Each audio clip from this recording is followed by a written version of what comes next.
నమస్కారం. Star hospital సుఖీభవకు స్వాగతం. ఈ రోజు సుఖీభవలో కోవిడ్ తగ్గిన లక్షణాలు తగ్గటం లేదా? కరోనా విజేతల్లో ఎక్కువ కాలం రక్షణ. సయాటికాతో బాధపడుతున్నారా? ముక్కుదూలం వంకరగా ఉందా? ఇంకా హెల్త్ టిప్. కరోనా వైరస్ మనకు కొత్త తలనొప్పుల్ని తెచ్చిపెడుతుంది. ఈ రాకాసి వైరస్ మన దేహాన్ని సమస్యల కుప్పగా మారుస్తోంది. కరోనా బారిన పడ్డ వాళ్లలో వైరస్ విలయానికి తోడుగా మరిన్ని విపత్తులు వచ్చి పడుతున్నాయి. కోవిడ్ తగ్గిపోయినా దాని తాలూకు లక్షణాలు నెలల తరబడి ఉంటున్నాయి. దీంతో ఒంట్లో వైరస్ ఇంకా తగ్గలేదని చాలా మంది మానసికంగా తీరని వ్యధకు లోనవుతున్నారు. చాలా మందిలో వైరస్ కారణంగా ఊపిరితిత్తుల పనితీరు బాగా మందగించిపోతోంది. పోస్ట్ కోవిడ్ సిండ్రోమ్గా పిలిచే ఈ బాధలకు ఆయుర్వేదం చెబుతున్న పరిష్కార మార్గాల గురించి ఇప్పుడు తెలుసుకుందాం.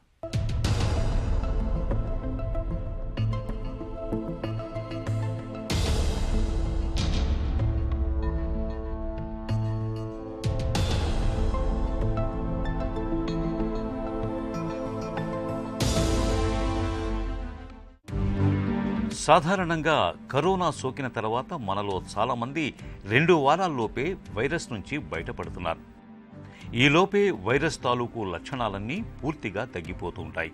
అయితే కొంతమందిలో మాత్రం కరోనా వచ్చి తగ్గిపోయినప్పటికీ పాజిటివ్ కేసులు నెగిటివ్ అయ్యాక కూడా వైరస్ తాలూకు లక్షణాలు పూర్తిగా తగ్గటం లేదు.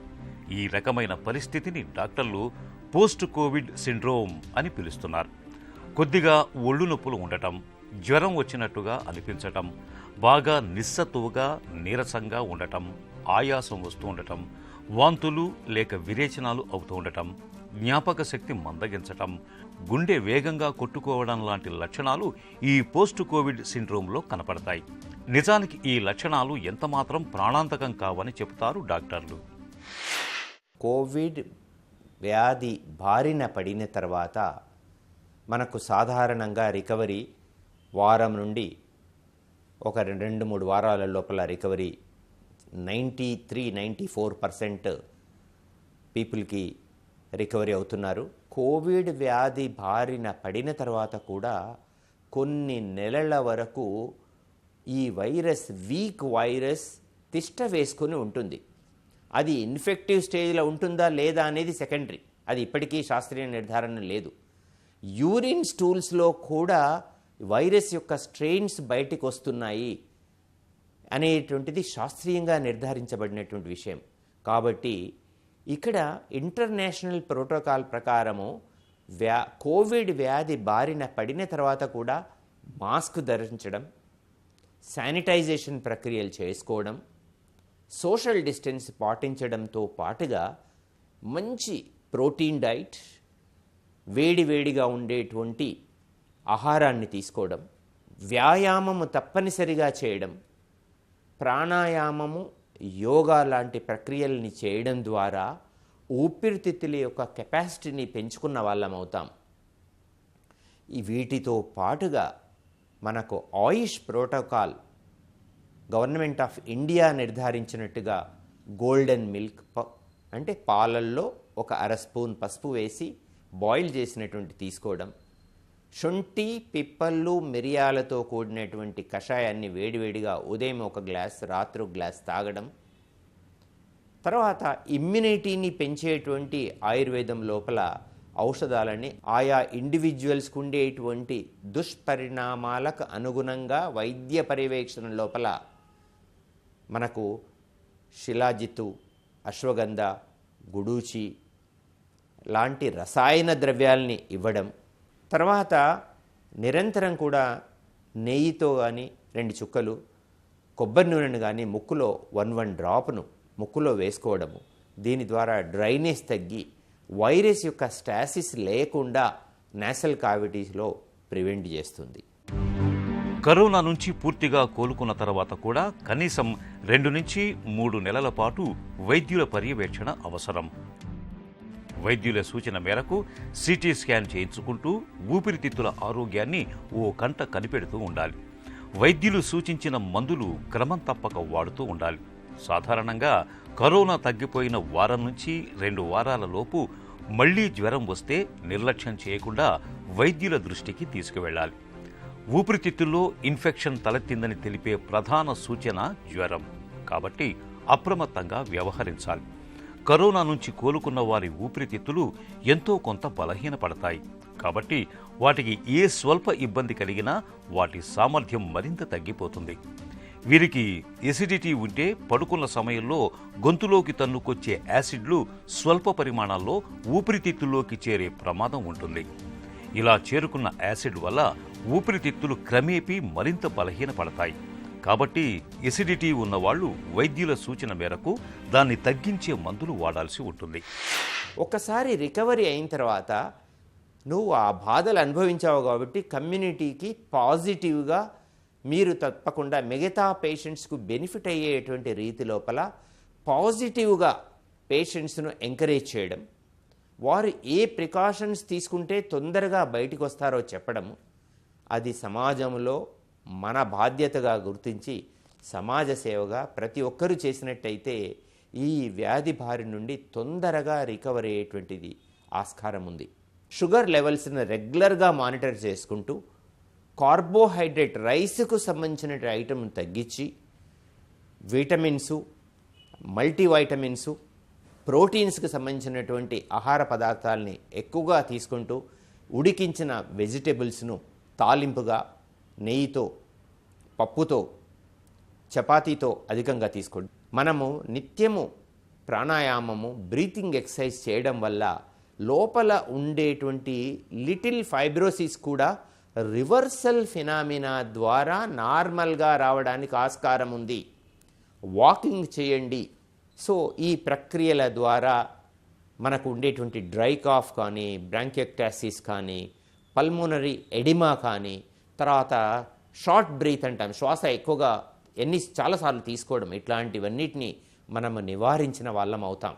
ఇట్లాంటి కండిషన్స్ లోపల మీ కన్సర్న్డ్ కోవిడ్ స్పెషలిస్ట్ని కానీ, మీ ఫిజిషియన్ను కానీ, మీ దగ్గరలో ఉండేటువంటి ఆయుర్వేద వైద్యులను కానీ కలిసినట్టయితే మీకు తగినటువంటి సలహాలు ఇచ్చి మీరు ఏం చేయాలో చెప్తారు. కరోనా బారిన పడి కోలుకున్నాక ఆరోగ్యాన్ని కాపాడుకోవటానికి జీవనశైలిలో కొన్ని మార్పులు చేసుకోవాలి. బయటికి ఎక్కడికి వెళ్ళినా మాస్క్ ధరించాలి. ఇంట్లో వండిన వేడివేడి ఆహార పదార్థాలే తినాలి. తాజా ఆకుకూరలు, కూరగాయలు, పండ్లతో కూడిన సమతులాహారం తీసుకోవాలి. వేర్వేరు రంగుల్లో ఉండే కూరగాయలు ప్రతిరోజు ఆహారంలో ఉండేలా చూసుకోవాలి. మాంసకృత్తులు, పీచు అధికంగా ఉండే ఆహారానికి ప్రాధాన్యం ఇవ్వాలి.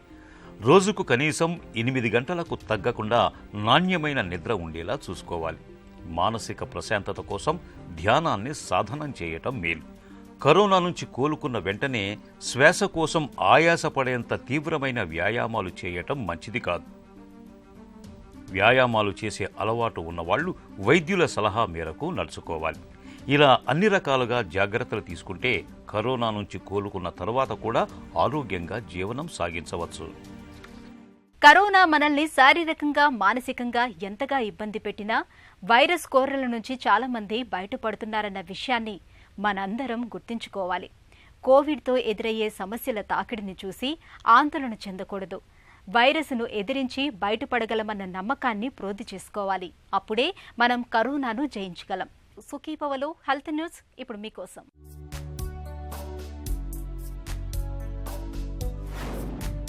కరోనా నుంచి కోలుకున్న వారిలో వైరస్ను ఎదుర్కొనే రోగ నిరోధక శక్తి దీర్ఘకాలం ఉండటంతో పాటు కొత్త రకం వైరస్లను కూడా నిరోధించగలిగే సామర్థ్యం ఉన్నట్లు ఒక తాజా పరిశోధన వెల్లడిస్తోంది. అంతేకాకుండా రోగ నిరోధక శక్తితో వచ్చే యాంటీబాడీలు ఎక్కువ కాలం ఉండటం, కొత్త రకాలను ఎదుర్కొనే సామర్థ్యం ఉండటం ఊరట కలిగించే విషయమని శాస్త్రవేత్తలు అభిప్రాయపడుతున్నారు. ముఖ్యంగా కణాల్లో దాగి ఉండే వైరస్ అవశేషాల వల్ల ఇది సాధ్యమయ్యే అవకాశం ఉందని నిపుణులు అంచనా వేస్తున్నారు. కోవిడ్ మహమ్మారి నుంచి కోలుకున్న వారిలో వ్యాధికి కారణమైన వైరస్ ను రోగ నిరోధక వ్యవస్థ గుర్తుపెట్టుకోవడంతో పాటు యాంటీబాడీల పనితీరును దీర్ఘకాలం మెరుగుపరుస్తుందని అమెరికాకు చెందిన డ్రాక్ ఫెల్లర్ యూనివర్సిటీ నిపుణులు చెబుతున్నారు. 87 మంది రోగులపై జరిపిన అధ్యయనం తాజాగా నేచర్ జర్నల్లో ప్రచురితమైంది. పరిశోధనలో భాగంగా వైరస్ సోకిన నెల రోజుల తర్వాత బాధితుల యాంటీబాడీల స్థాయిని పరిశీలించిన నిపుణులు మరో 6 నెలల అనంతరం వాటి ప్రతిస్పందనలను పరీక్షించారు. అంతేకాకుండా కొన్ని సమయాల్లో వీటి సంఖ్య గణనీయంగా పెరగడమే కాకుండా అసలైన వాటికంటే ఈ యాంటీబాడీలకే సమర్థత ఎక్కువగా ఉన్నట్లు శాస్త్రవేత్తలు తెలిపారు. ఇలా కోలుకున్న వారు మరోసారి వైరస్కు గురైనప్పుడు ఇవి వేగంగా ప్రతిస్పందించడమే కాకుండా వాటిని ధీటుగా ఎదుర్కొనే సామర్థ్యం ఉంటుందని పరిశోధకులు వివరిస్తున్నారు. కరోనా నుంచి కోలుకున్న వారిలో వృద్ధి చెందిన యాంటీబాడీలు కొంతకాలానికి క్షీణించిపోతాయని ఇదివరకు అధ్యయనాలు పేర్కొన్నాయి. అయితే ఇలా ఎళ్లవేళలా యాంటీబాడీలు వృద్ధి చెందటానికి బదులు కరోనా వైరస్ ను గుర్తించే మెమరీ బి కణాలను రోగనిరోధక వ్యవస్థ వృద్ధి చేసుకుంటుందని శాస్త్రవేత్తలు వెల్లడిస్తున్నారు. దీంతో మరోసారి వైరస్ సోకినప్పుడు వాటిపై దాడి చేయటానికి ఇవి సిద్ధంగా ఉంటాయని పరిశోధకులు చెబుతున్నారు. నడుం నొప్పి బాధలు మనందరికీ అనుభవమే. అయితే నడుం నొప్పితో పాటు మనలో కొంతమందికి నడుస్తున్నప్పుడల్లా భరించలేనంత బాధ కలుగుతూ ఉంటుంది. కాలి పిక్కల నుంచి మొదలై పిరుదుల గుండా వీపులోకి నొప్పి పాకుతూ ఉంటుంది. ఈ రకమైన సమస్యను సయాటికాగా పిలుస్తారు డాక్టర్లు. వీపు నుంచి పాదంలోకి వెళ్లే సయాటిక నరం ఒత్తిడికి గురైనప్పుడు సయాటిక బాధలు వేధిస్తూ ఉంటాయి. తీవ్రమైన నొప్పితో వేధించే సయాటికాకు ఎలాంటి వైద్య సాయం తీసుకోవాలో ఇప్పుడు తెలుసుకుందాం. మనకు సయాటికా పెయిన్ చాలా కామన్ అండి. బట్ మోస్ట్ పేషెంట్స్ మనకు సయాటికా పెయిన్ వచ్చేది ఇనిషియలీ బ్యాక్ పెయిన్తో వస్తారు. నడుం నుంచి కాలు వరకు నరం లాగినప్పుడు మనం ఇనిషియలీ అయితే ఎక్స్రే తీసుకోవాలా. ఒక 1 వీక్ 10 డేస్ మందులు అవన్నీ ఇవ్వచ్చు. బట్ దీంతో తగ్గకపోతే ఎంఆర్ఐ స్కానింగ్ అవసరం పడుతుంది. ఇనిషియల్ స్టేజ్ మనకు సయాటికా పెయిన్, బ్యాక్ పెయిన్ ఇప్పుడు స్టార్ట్ అయింది అనుకోండి, ఫస్ట్ 1 వీక్ 10 డేస్ వరకు మైల్డ్ టు మోడరేట్ సిమ్టమ్స్ ఉంటే బెడ్ రెస్ట్ తీసుకొని ఇంట్లో కొంచెం రెస్ట్ తీసుకొని ఫర్ 3 to 4 డేస్, దాని తర్వాత అవసరం పడితే నడుము బెల్ట్ తీసుకొని మెడిసిన్స్ తీసుకొని సిమ్టమ్స్ తగ్గుతాయి. Understand the most common and the most మనకు అన్నిటికన్నా ట్రబుల్ వచ్చే ప్రాబ్లమ్ సయాటికాలో సిట్టింగ్ పోస్చర్ అండి.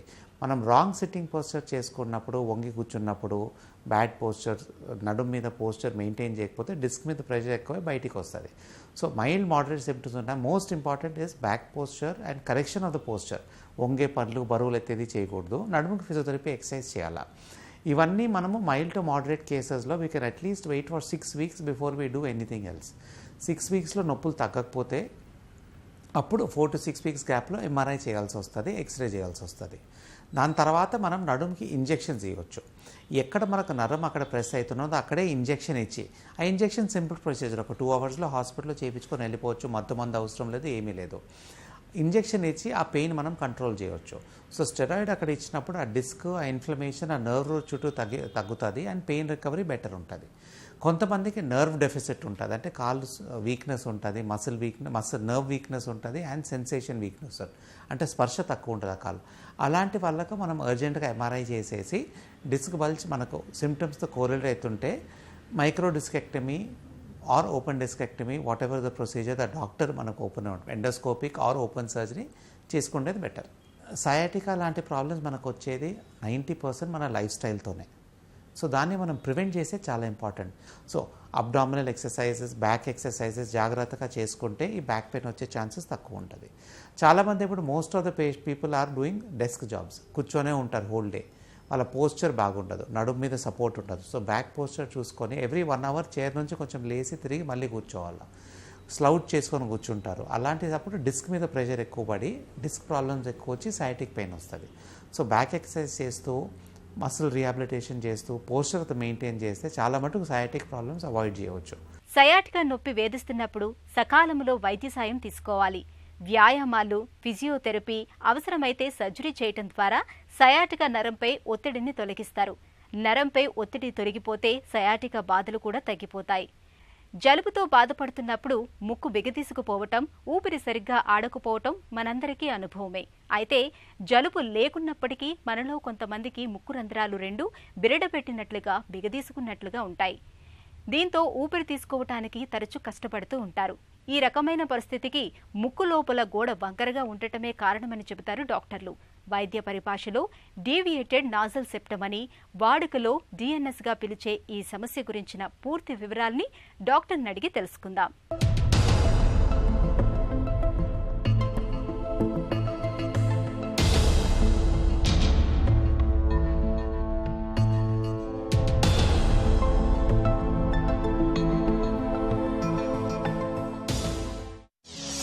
డిఎన్ఎస్ అంటే ఏంటి? డీవియేటెడ్ నాజల్ సెప్టమ్ అని అంటే ఈ ముక్కు దూలం ఏదో ఒక పక్కకి వంగిపోవడం లేదా ఒక్కొక్కసారి రెండు పక్కలకి వంగిపోవడం, దీన్ని డీవియేటెడ్ నాజల్ సెప్టమ్ అని అంటాం. దీంట్లో సి షేప్డ్ డిఎన్ఎస్ అంటాం. అంటే ఇంగ్లీష్ లెటర్ సి లాగా అయితే కుడి పక్కకి లేకపోతే ఎడం పక్కకి వంగిపోవడం ఉంటుంది, లేదా ఎస్ షేప్డ్ అంటే ఇంగ్లీష్ లెటర్ ఎస్ లాగా వంగిపోవడం, లేదు రివర్స్ ఎస్ షేప్డ్, అది కూడా సేమ్, అంటే ఒక ఎస్ని రివర్స్ చేస్తే ఎలాగా వంగిపోతుందో అలాగా ఎలా ఉంటుందో అలా వంగిపోవడాన్ని రివర్స్ ఎస్ షేప్డ్ డిఎన్ఎస్ అని అంటాం. లాస్ట్గా క్రంపుల్డ్, అంటే ఇది ఎస్ షేప్కి కానీ సి షేప్కి కానీ మ్యాచ్ కాకుండా ఒడిదిరిగిపోయినట్టు ఉండే ముక్కుదూలం వంకరని క్రంపుల్డ్ సెప్టమ్ అంటాం అనమాట. ముక్కుదూలం వంకరకు కారణాలేంటి? ముక్కుదూలం వంకరకి మోస్ట్ వైడ్లీ యాక్సెప్టెడ్ థియరీ ఏంటంటే బర్త్ మౌల్డింగ్ థియరీ అంటాం. తల్లి గర్భంలో ఉన్నప్పుడు ఇంట్రోయూటరైన్ లైఫ్లో ఇన్ జనరల్గా యూనివర్సల్ ఫ్లెక్షన్, అంటే ప్రతి జాయింట్ ఇలా ముడుచుకుని బిడ్డ దగ్గరగా కోడిగుడ్డాకారంలో ఉంటుందన్నమాట. అలా ఉన్నప్పుడు ఈ ముక్కు చేతికి కానీ లేకపోతే ముక్కు గర్భాశయం గోడకు కానీ ఒత్తుకుని అలా ఎక్కువ కాలం ఉన్నట్టయితే ఆ వంకర అనబడేది అప్పుడు ఏర్పడిన ఈ షీరింగ్ ఫోర్సెస్ ఎఫెక్టు తర్వాత కూడా కంటిన్యూ అవుతుంది. ఆ కంటిన్యూ అయిన దానివల్ల ముక్కుదూలం వంకర అనబడేది వస్తుంది అనబడేది. But that is most widely accepted theory.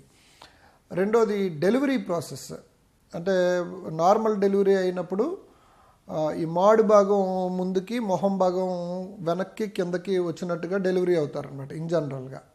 So దాంట్లో ఎల్ఓఏ అంటే లెఫ్ట్ సైడెడ్ ఆక్సిపుట్ యాంటీరియర్ ఉంటే ముక్కుదూలం కుడి పక్కకి బెండ్ అవుతుంది అని, అదే ఆర్ఓఏ అయితే ఎడం పక్కకి బెండ్ అవుతుంది అని ప్రూవెన్ స్టడీస్ ఉన్నాయన్నమాట.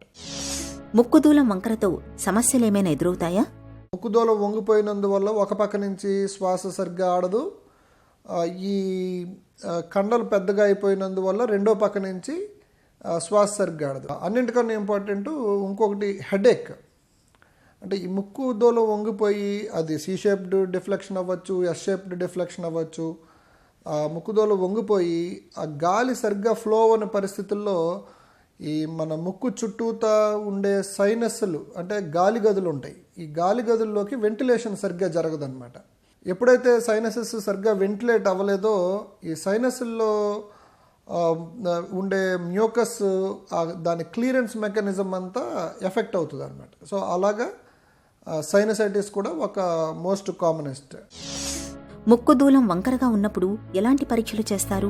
దీనికి బేసిక్ ఎగ్జామినేషన్ యాంటీరియర్ రైనోస్కోపీ అంటాం. అంటే సింపుల్ నాజల్ స్పెక్యులంతో ముక్కు ముందు భాగం నుంచి ముందు భాగంలో ఈ రంధ్రాలను కొంచెం వెడల్పు చేసి ముక్కు లోపలికి విత్ హెడ్లైట్తో చూస్తే మనకి క్లియర్గా కనబడుతుంది అది ఏ పక్క కొంగిపోయింది, కాంపెన్సేటరీ టర్మినేట్ హైపర్ట్రోఫీ ఏ పక్కన జరిగింది ఇది. అండ్ మేబీ 100లో హార్డ్లీ ఒక 1 or 2 పేషెంట్స్కి ముక్కు మధ్య భాగం స్ట్రైట్గా అండ్ ముందు భాగం చాలా స్ట్రైట్గా ఉంటుంది అనమాట. ఉండి రెండు పక్కల కొంచెం టర్బినేట్స్ పెద్దగా ఉబ్బినట్టుగా ఉంటాయి. అలా ఉన్నప్పుడు మనకి ముక్కు లోపల భాగం ఎలా ఉందన్నది మనం యాంటీరియర్ రైనోస్కోపీతో చెప్పలేం. So maybe 1 or 2% of the పేషెంట్స్కి నాజల్ ఎండోస్కోపీ ద్వారా మనం వీ కెన్ మేక్అవుట్ ఎగ్జాక్ట్గా అది ఏ లెవెల్లో డీవియేటెడ్ సెప్టమ్ ఉంది, ఎందుకు బ్లాక్ అవుతుంది అన్నది చూసి కారణం తెలుసుకోవచ్చు. ముక్కుదూలం వంకరను ఎలా సరిచేస్తారు? డిఎన్ఎస్ ఒకసారి కన్ఫర్మ్ అయిన తర్వాత యూజువల్లీ దీనికి surgical treatment is the ultimate treatment అనమాట. ఈ ముక్కు మధ్యగోడ అనబడేది మేజర్గా 2 పార్ట్స్ నుంచి, అంటే బోన్ ఎముకతో తయారవుతుంది, లేకపోతే కార్టిలేజ్ అంటే మృదులాస్థి అంటారు తెలుగులో, మృదువుగా ఉండే అస్థికి అనమాట. సో ఈ 2 పార్ట్స్తో తయారవుతుంది. ఈ 2 కూడా షేప్ని మనం మందులు ద్వారా మార్చలేం. అందుకని దానికి మోస్ట్ కన్జర్వేటివ్ సర్జరీ సెప్టోప్లాస్టీ అంటాం. ఏ పార్ట్ అయితే డీవియేట్ అయిందో ఆ పార్ట్ని మాత్రమే అయితే పార్ట్లీ తీసేయడం, లేకపోతే దాన్ని రీషేప్ చేసి స్ట్రైట్గా పెట్టి 24 to 48 hours ప్యాక్ సపోర్ట్ పెడతాం ముక్కులో. సో ఒకసారి ఇది జరిగితే ఇక అది పర్మనెంట్ సొల్యూషన్. ముక్కుదూలం వంకర విషయంలో ఎలాంటి అవగాహన అవసరం? డిఎన్ఎస్ ఉన్న ప్రతి ఒక్కళ్ళకి ఆపరేషన్ చేసి ముక్కుదూలం సరిచేయాలి అని అన్నట్టయితే ఏదో అపెండిక్స్ ఉన్న అందరికీ అపెండిసెక్టమీ చేయడం లాగా అనమాట. అలాగా డీవేటెడ్ నేజల్ సెప్టమ్ ఉన్నా దానివల్ల లక్షణాలు ఉండే ఆ 1-2% ఆఫ్ ద పాపులేషన్కి మాత్రమే ఆపరేషన్ అవసరం అవుతుంది. అంటే నోట్లోంచి శ్వాస తీసుకోవాల్సిన అవసరం రావడం, లేకపోతే ఏ పక్కనైతే ఆ కాంటాక్ట్ ఏరియా ఉంటుందో అక్కడ పెయిన్ఫుల్గా ఉండడం, లేకపోతే ముక్కులో అదే పనిగా చెక్కులు కట్టడం, లేకపోతే ముక్కులోంచి అదే పనిగా గొంతు లోపలికి మ్యూకస్ కారడం, ఇలాగ ఏదన్నా మనకి బాగా ఇబ్బంది కలిగించే లక్షణం ఉంటే అప్పుడు తప్పనిసరిగా ఆపరేషన్ ద్వారా దాన్ని సరి చేసుకోవచ్చు. ముక్కు దూలం వంకరగా ఉండి శ్వాస తీసుకోవటం ఇబ్బందిగా ఉన్నప్పుడు సర్జరీ చేయించుకోవటం అన్ని విధాలా మేలు. చిన్నపాటి ఆపరేషన్ చేయటం ద్వారా ముక్కు దూలం వంకరను డాక్టర్లు ఇట్టే సరిచేస్తారు. ఒక చిన్న చిట్కా మీకోసం. మలబద్ధకంతో బాధపడుతున్నప్పుడు రాత్రి నిద్రపోయే ముందు త్రిపుల చూర్ణాన్ని ఒక గ్లాసు గోరువెచ్చటి నీళ్లలో కలిపి తాగడాన్ని అలవాటు చేసుకోండి. మలబద్ధకం క్రమంగా తగ్గిపోతుంది. సుఖీభవ కార్యక్రమానికి సంబంధించి మీ విలువైన సూచనల్ని, సలహాల్ని వెంటనే మాకు రాసి పంపించండి. మా చిరునామా Sukhibhava, ETV, Ramoji film city, Hyderabad 501512 లేదా sukhibhava@etv.co.in కు మెయిల్ చేయండి.